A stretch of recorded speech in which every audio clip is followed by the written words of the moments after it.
ओम शांति 6425 प्रात मुरली बापदादांकर विशेष आशा प्रत्येक संतान आशीर्वाद दिंतु एवं आशीर्वाद नियंतु। आज बापदादा निजर चिंतामुक्त सम्राट मानकर सभा को देखुंट। यही राजसभा सारा कल्प भितर केवल यही समय ही हो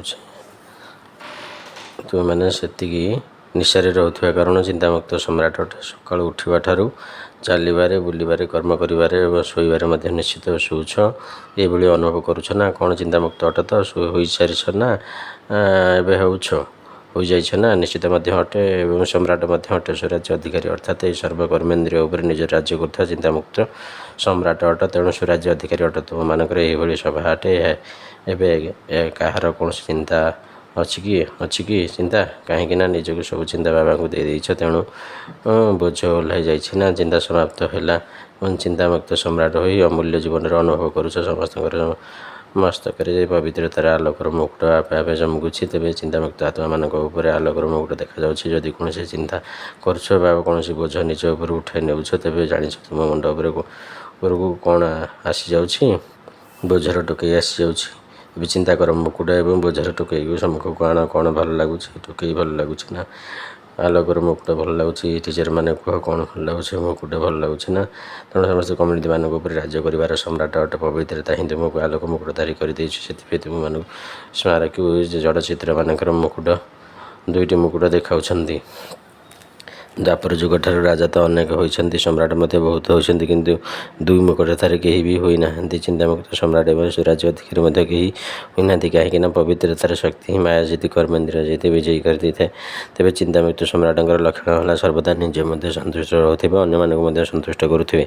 केवे भी कौन कथार अप्राप्ति नथिबो जहाँकि असंतुष्ट हे। कारण जो अप्राप्ति अच्छी सेठारे असंतुष्ट अच्छी जो प्राप्ति रही है सन्तुष्ट रही कौन ये होती तो चेकर सदा सर्वप्राप्ति स्वरूप सन्तुष्ट अट। तो गायन मध्य रही कौन वस्तु अप्राप्त नुहे देवता मानक नुहे ब्राह्मण मानकर भंडार सन्तुष्ट ही ब्राह्मण जीवन श्रेष्ठ श्रृंगार अटे श्रेष्ठ मूल्य अटे। तेज समस्त आत्मा अट तो बापदादा ये चिंतामुक्त सम्राट पिला देखी खुशी होती।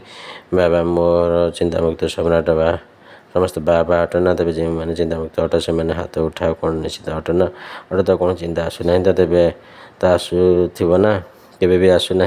बहुत भल कला के चिंतामुक्त होगा विधि मध्य बहुत सहज अटे कि मुस्किल नुहे। केवल गोटे शब्दर मात्र टी अंतर रही से शब्दटी है मोर को तोर परिवर्तन कर दियो मोर नुहे तोर। तेरे हिंदी भाषा रे मेरा मध्य लेखा एवं तेरा मध्य लेखे तेरे कौन अंतर देखा जाऊँगी ना मेरे एवं तेरे ना किंतु फरक केते बड़ हो जाऊँगी। तेणु तुम समस्त मोर मोर कर बाला अट ना तोर करवा बाला अट कौन मोर को तोर परिवर्तन कर नहीं जदि करना तेरे ही करनी मोर मोर मोर करवा अर्थ दास होगा उदास होगा मायार दास हो जाऊना। तेणु उदास तो निश्चित होना उदासी अर्थात मायार दासी तुम मैंने माया जीति अटे मायार दासी नुहे। तेरे कौन केबे केबे उदासी आसूँ कि तेरे केबे केबे तार स्वाद मध्य रखी नेउछ कहीं तेसरी से उदास रहीबार अभ्यास अच्छी ना। तेणु केबे केबे ताहा जागृत हो जाऊँगी। से दादा कौन कहते सब पिला चिंतामुक्त सम्राट अट जदि एबे भी केउठी ना केउठी कौन कोणरू चिंता को लुचाई रखीचे तेबे ताकू दे दियो निज उपर बोझ कहीं रखुच कौन बोझ रखा अभ्यास पड़ जाए कि जब कि बाबा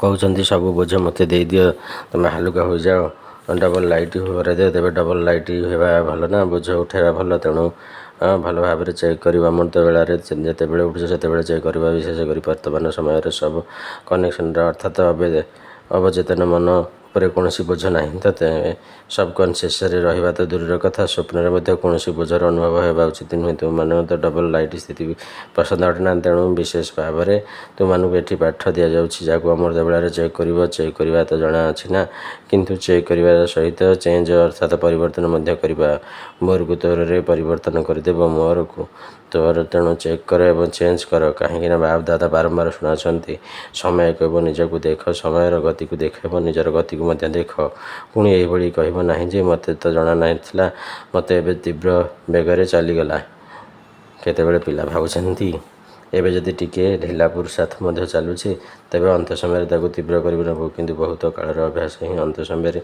सहयोगी हे जात राजा होकर तो देख कई कहीं होती कई ହୋଇନାହାନ୍ତି। ଚାଲୁଛ ତ, କରୁଛ ତ, ସମ୍ପନ୍ନ ହୋଇଯିବୁନି କି ଏହିଭଳି ଭାବୁଛନ୍ତି। କିନ୍ତୁ ଏବେ ଚାଲିବାର ସମୟ ଆଉ ନାହିଁ, କରିବାର ମଧ୍ୟ ସମୟ ନାହିଁ। ଡରିବାର ଅଛି ସମୟ, କରିବାର ସମୟ ମଧ୍ୟ ନାହିଁ। ଉଡ଼ିବାର ଅଛି। ଏବେ ତ ଉଡ଼ିବାର ବେଗ ଆବଶ୍ୟକ। ତେବେ ତ ମିଳିଯାଇଛି ନା ଉମଙ୍ଗ, ଉତ୍ସାହ ଏବଂ ସାହସର ଡେଣା ତ ସମସ୍ତଙ୍କୁ ମିଳିଛି। ଏହା ସହିତ ବାପଦାଦାଙ୍କ ବରଦାନ ମଧ୍ୟ ରହିଛି। କ'ଣ ବରଦାନ ମନେ ଅଛି ତ? ସାହସର ଗୋଟିଏ ପାଦ ତୁମକୁ ଏବଂ ସାହାଯ୍ୟର ହଜାର ପାଦ ବାବାଙ୍କର। କାହିଁକିନା ବାବାଙ୍କର ପିଲାମାନଙ୍କ ସହିତ ହାର୍ଦ୍ଦିକ ସ୍ନେହ ରହିଛି। ତେଣୁ ସ୍ନେହୀ ପିଲାମାନଙ୍କର ପରିଶ୍ରମ କରିବା ଦେଖିପାରିବେ ନାହିଁ। ତେଣୁ ଯଦି ସ୍ନେହର ବୁଡ଼ି ରହିବ ତେବେ ମେହନତ ସମାପ୍ତ ହୋଇଯିବ। କ'ଣ ମେହନତ କରିବାକୁ ଭଲ ଲାଗୁଛି କି? ଥକି ତ ଗଲେଣି ନା। 23 ଜନ୍ମ ଏଣେ ତେଣେ ଅଟକି ଉଡ଼ିକି ମେହନତ କରି କରି ଥକି ଯାଉଥିଲେ। କିନ୍ତୁ ବାବା ଆସି ନିଜର ସ୍ନେହ ଆଧାରରେ 3ଟି ସିଂହାସନର ଅଧିକାରୀ କରିଦେଲ। ସେହି 3ଟି ସିଂହାସନକୁ ତ ଜାଣିଛ ନା? କେବଳ ଜାଣିନାହିଁ, ବରଂ ସିଂହାସନର ନିବାସୀ ହୋଇଯାଇଛ। ତେବେ ଅକାଳ ସିଂହାସନ ନିବାସୀ ମଧ୍ୟ ଅଟ। ବାପଦାଦାଙ୍କର ଦିଲ୍ ତକ୍ତା ହୃଦୟ ସିଂହାସନର ଅଧିକାରୀ ମଧ୍ୟ ଅଟ ଏବଂ ଭବିଷ୍ୟତରେ ବିଶ୍ୱରାଜ୍ୟ ସିଂହାସନର ଅଧିକାରୀ ମଧ୍ୟ ଅଟ। ତେଣୁ ବାପଦାଦା ସବୁ ପିଲାମାନଙ୍କୁ ସିଂହାସନର ଅଧିକାରୀ ରୂପରେ ଦେଖୁଛନ୍ତି। ଏହିଭଳି ପରମାତ୍ମା ହୃଦୟର ସିଂହାସନ ଅନୁଭବ ସାରା କଳ୍ପରେ ଆଉ କେବେ ବି କରିପାରିବ ନାହିଁ। ତେବେ ପାନମାନ କ'ଣ ଭାବୁଛ? ସମ୍ରାଟ ଅଟ ତ ସମସ୍ତେ ହାଟ ବସାଉଛନ୍ତି। ନିଜର ସିଂହାସନକୁ କେବେ ବି ଛାଡ଼ିବାର ନାହିଁ। ଦେହୀ ଅଭିମାନର ଆସିବାର ଅର୍ଥ ମାଟି ଉପରକୁ ଆସିବା। ଦେହ ମାଟି ଅଟେ ନା। ଯଦି ସିଂହାସନ ଅଧିକାରୀ ହେବ ତେବେ ବାଦଶାହ ଅର୍ଥାତ୍ ସମ୍ରାଟ ହେଲ। ବାପଦାଦା ସବୁ ପିଲାମାନଙ୍କର ପୁରୁଷାର୍ଥ ଚାଟକୁ ଯାଇ କରୁଛନ୍ତି। ଚାରିଟି ଯାକ ବିଷୟରେ କିଏ କେଉଁ ପର୍ଯ୍ୟନ୍ତ ପହଞ୍ଚିଛନ୍ତି। ତେବେ ବାପଦାଦା ପ୍ରତ୍ୟେକ ସନ୍ତାନର ଚାଟକୁ ଯାଇ କରୁଛନ୍ତି ଯେ ବାପଦାଦା ଯେଉଁ ସମ୍ପତ୍ତି ଗୁଡ଼ିକ ପିଲାମାନଙ୍କୁ ଦେଉଛନ୍ତି, ପିଲାମାନେ ସେଗୁଡ଼ିକ କେତେ ପରିମାଣରେ ଜମା କରିଛନ୍ତି। ତେଣୁ ଜମାର ଖାତାକୁ ଯାଇ କରି, କାହିଁକି ନା ସମ୍ପତ୍ତି ତ ବାବା ସବୁ ପିଲାମାନଙ୍କୁ ଏହିଭଳି ଏବଂ ଏକା ପରିମାଣରେ ଦେଇଛନ୍ତି। କାହାକୁ କମ୍, କାହାକୁ ଅଧିକ ଦେଇନାହାନ୍ତି। ତେବେ ସମ୍ପତ୍ତିକୁ ଜମା ହେବାର ଚିହ୍ନ କ'ଣ? ସମ୍ପତ୍ତି ଗୁଡ଼ିକୁ ତ ସମସ୍ତେ ଜାଣିଛ ନା। ସବୁଠାରୁ ବଡ଼ ସମ୍ପତ୍ତି ହେଲା ଶ୍ରେଷ୍ଠ ସଂକଳ୍ପ ରୂପୀ ସମ୍ପତ୍ତି। ତେବେ ସଂକଳ୍ପ ମଧ୍ୟ ସମ୍ପତ୍ତି ଅଟେ। ଏବେ ବର୍ତ୍ତମାନର ସମୟ ମଧ୍ୟ ବହୁତ ବଡ଼ ସମ୍ପତ୍ତି ଅଟେ ନା ଅଟେ। କାହିଁକି ନା ବର୍ତ୍ତମାନ ସମୟରେ ଯାହା ବି ପ୍ରାପ୍ତ କରିବାକୁ ଚାହୁଁଛ, ଯାହା ବି ବରଦାନ ନେବା ପାଇଁ ଚାହିଁବ, ନିଜକୁ ଯେତେ ଶ୍ରେଷ୍ଠ କରିବା ପାଇଁ ଚାହିଁବ, ତାହା ଏବେ ହିଁ କରିପାରିବ। ଏବେ ନୁହେଁ ତ କେବେ ନୁହେଁ। ଯେପରି ସଂକଳ୍ପ ରୂପୀ ସମ୍ପତ୍ତିକୁ ବ୍ୟର୍ଥ ନଷ୍ଟ କରିବା ଅର୍ଥ ନିଜ ପ୍ରାପ୍ତିଗୁଡ଼ିକୁ ନଷ୍ଟ କରିବା। ଯେପରି ସଂକଳ୍ପ ରୂପୀ ସମ୍ପତ୍ତିକୁ ବ୍ୟର୍ଥରେ ନଷ୍ଟ କରିବା ଅର୍ଥ ନିଜର ପ୍ରାପ୍ତିଗୁଡ଼ିକୁ ନଷ୍ଟ କରିବା। ସେହିପରି ଯଦି ସମୟ ଗୋଟିଏ ସେକେଣ୍ଡକୁ ମଧ୍ୟ ବ୍ୟର୍ଥରେ ନଷ୍ଟ କରିଦେଉଛ, ସଫଳ କରୁନାହଁ, ତେବେ ବହୁତ କିଛି ହରାଇ ଦେଉଛ। ଏହା ସହିତ ଜ୍ଞାନ ରୂପୀ ସମ୍ପତ୍ତି, ଗୁଣର ସମ୍ପତ୍ତି, ସର୍ବଶକ୍ତି ରୂପୀ ସମ୍ପତ୍ତି ଏବଂ ପ୍ରତ୍ୟେକ ଆତ୍ମା ପରମାତ୍ମାଙ୍କ ଦ୍ୱାରା ପ୍ରାପ୍ତ ହେଉଥିବା ଆଶୀର୍ବାଦର ସମ୍ପତ୍ତି ମଧ୍ୟ ପ୍ରାପ୍ତ କରୁଛ। ତେବେ ପୁରୁଷାର୍ଥ କରିବାରେ ସବୁଠାରୁ ସହଜ କାମ ହେଲା ଆଶୀର୍ବାଦ ଦିଅ ଏବଂ ଆଶୀର୍ବାଦ ନିଅ, ସୁଖ ଦିଅ ଏବଂ ସୁଖ ନିଅ। ଦୁଃଖ ଦିଅ ନାହିଁ କି ଦୁଃଖ ନିଅ ନାହିଁ। ଏମିତି ବି ନୁହେଁ ଯେ ଦୁଃଖ ତ ହେଉନାହିଁ, କିନ୍ତୁ ତୁମକୁ ଯଦି କେହି ହେଉଛ ତାକୁ ସ୍ୱୀକାର କରି ନିଅ, କାରଣ ଏହାଦ୍ୱାରା ଦୁଃଖିତ ହେବ ନାହିଁ। ତେବେ ଆଶୀର୍ବାଦ ଦିଅ, ସୁଖ ଦିଅ ଏବଂ ସୁଖ ନିଅ। କ'ଣ ଆଶୀର୍ବାଦ ଦେବ ଜଣାଅଛି ତ? ଜାଣିଛ ତ? ନେବା ଜଣାଅଛି ତ? ଯାହାକୁ ଆଶୀର୍ବାଦ ଦେବା ନେବାର ଜଣାଅଛି ସେ ହାତ ଉଠା। ଆଚ୍ଛା, ତେବେ ସମସ୍ତଙ୍କୁ ଜଣାଅଛି କି? ଆଚ୍ଛା, ଡବଲ ବିଦେଶୀମାନଙ୍କୁ ଜଣାଅଛି ତ? ଅଭିନନ୍ଦନ ଦେବା ମଧ୍ୟ ଜଣାଅଛି ତ? ତେବେ ଆଉ କ'ଣ ଦରକାର? ଯଦି ଆଶୀର୍ବାଦ ଦେଉଥିବ ଚାଲିବ, ତେବେ ସମ୍ପନ୍ନ ହୋଇଯିବ। ଆଚ୍ଛା, ଯଦି କେହି ତୁମକୁ ଅଭିଶାପ ଦେଲା ତେବେ କ'ଣ କରିବ? ତାକୁ ନେବ। ଯଦି ଅଭିଶାପ ଦେଲା ତେବେ ତୁମେ କ'ଣ କରିବ? ନେବ କି ନାହିଁ? ଧରିନିଅ ଯଦି ତା'ର ଅଭିଶାପକୁ ଗ୍ରହଣ କରିନେଲ, ତେବେ ତୁମ ଭିତରେ ଆଉ ସ୍ୱଚ୍ଛତା ରହିଲା କି? ଅଭିଶାପ ତ ଖରାପ ଜିନିଷ ଅଟେ ନା। ଯଦି ତୁମକୁ ତାକୁ ନେଇଗଲ ନିଜ ଭିତରକୁ, ତାକୁ ସ୍ୱୀକାର କରିନେଲ, ତେବେ ତୁମ ଭିତରେ ତ ସ୍ୱଚ୍ଛ ରହିଲା ନାହିଁ। ଯଦି ଟିକିଏ ବି କିଛି ଡିଫେକ୍ଟ ରହିଲା, ତେବେ ପରଫେକ୍ଟ ଅର୍ଥାତ୍ ସମ୍ପୂର୍ଣ୍ଣ ତ ହୋଇପାରିବ ନାହିଁ।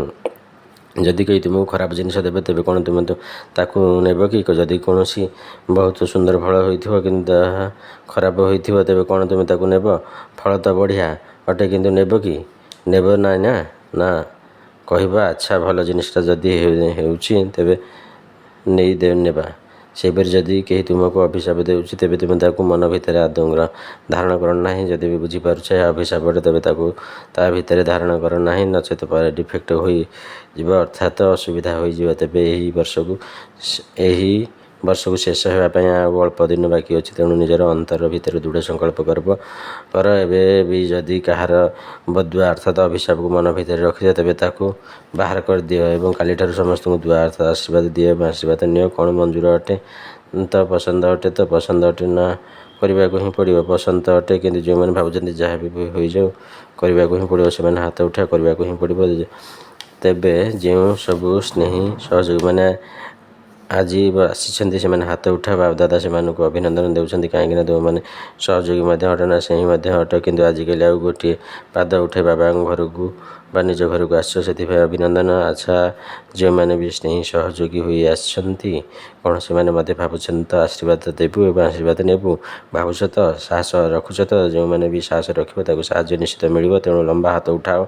ଆଚ୍ଛା, ତେବେ ତ ତୁମମାନେ ମଧ୍ୟ ଭରପୁର ହୋଇଯିବ ସେଥିପାଇଁ ଅଭିନନ୍ଦନ। ଆଚ୍ଛା, ଯେଉଁମାନେ ନିୟମିତ ବିଦ୍ୟାର୍ଥୀ ଅଟନ୍ତି କିନ୍ତୁ ବ୍ରାହ୍ମଣ ଜୀବନରେ ବାପଦାଦାଙ୍କ ସହିତ ମିଶିବା ପାଇଁ ପ୍ରଥମ ଥର ଆସିଛନ୍ତି କିନ୍ତୁ ନିଜକୁ ବ୍ରାହ୍ମଣ ମନେ କରୁଛନ୍ତି, ନିୟମିତ ବିଦ୍ୟାର୍ଥୀ ଅଟନ୍ତି, ସେମାନେ ଯଦି ଭାବୁଛନ୍ତି ଯେ କରିବାକୁ ହିଁ ପଡ଼ିବ ତେବେ ହାତ ଉଠାଅ। କ'ଣ ଆଶୀର୍ବାଦ ଦେବ ଏବଂ ଆଶୀର୍ବାଦ ନେବ ତ? ଟିଚରମାନେ ହାତ ଉଠାଉଛ ତ? କ୍ୟାବିନ୍ ବାଲା ହାତ ଉଠାଉନାହାନ୍ତି। ଏମାନେ ଭାବୁଛନ୍ତି ଆମେ ତ ଏବେ ମଧ୍ୟ ଦେଉଛୁ। ଏବେ ସମସ୍ତଙ୍କୁ କରିବାକୁ ହିଁ ହେବ। ଯାହା ବି ହୋଇଥାଉ ସାହସ ରଖ, ଦୃଢ଼ ସଂକଳ୍ପ ରଖ। ଧରିନିଅ ଯଦି ଅଭିଶାପ ପ୍ରଭାବ ପଡ଼ିଲା ତେବେ ଅଧିକ 10 ଗୁଣ ଆଶୀର୍ବାଦ ଦେଇ ତାକୁ ସମାପ୍ତ କରିଦିଅ। ଗୋଟିଏ ଅଭିଶାପର ପ୍ରଭାବକୁ 10 ଗୁଣ ଆଶୀର୍ବାଦ ଦେଇ ତାକୁ ହାଲୁକା କରିବାକୁ ହେବ। ତାପରେ ସାହସ ଆସିଯିବ। କ୍ଷତି ତ ତୁମର ହେଉଛି ନା? ଅନ୍ୟ ଲୋକ ତ ଅଭିଶାପ ଦେଇ ଚାଲିଗଲା କିନ୍ତୁ ସେହି ଅଭିଶାପକୁ ନିଜ ଭିତରେ ସମାହିତ କରିନେଲା। ତେବେ ଦୁଃଖୀ କିଏ ହେଉଛି? ନେବାବାଲା ନା ଦେବାବାଲା? ଦେବାବାଲା ମଧ୍ୟ ଦୁଃଖୀ ହେଉଛି କିନ୍ତୁ ନେବାବାଲା ତ ଅଧିକ ଦୁଃଖୀ ହେଉଛି ନା, କାରଣ ଦେବାବାଲା ତ ବେପରୁଆ ହୋଇଥାଏ ନା। ଆଜି ବାପଦାଦା ନିଜର ଦିଲ୍ର ବିଶେଷ ଆଶା ଶୁଣାଉଛନ୍ତି ବାପଦାଦାଙ୍କର ସବୁ ପିଲାଙ୍କ ପ୍ରତି, ଚାହେଁ ଦେଶବାସୀ ହୁଅନ୍ତୁ, ଚାହେଁ ବିଦେଶୀବାସୀ ହୁଅନ୍ତୁ, ଚାହେଁ ସହଯୋଗୀ ମଧ୍ୟ ହୁଅନ୍ତୁ। କାହିଁକି ନା ସହଯୋଗୀମାନଙ୍କୁ ମଧ୍ୟ ପରିଚୟ ତ ମିଳିଛି ନା। ତେବେ ଯଦି ପରିଚୟ ମିଳିଯାଇଛି ତେବେ ପରିଚୟରୁ ମଧ୍ୟ ପ୍ରାପ୍ତି ତ କରିବା ଉଚିତ ନା। ତେଣୁ ବାପଦାଦାଙ୍କର ଏହି ଆଶା ରହିଛି ଯେ ମୋର ପ୍ରତ୍ୟେକ ସନ୍ତାନ ସମସ୍ତଙ୍କୁ ଆଶୀର୍ବାଦ ଦେଇ ଚାଲିଥାନ୍ତୁ।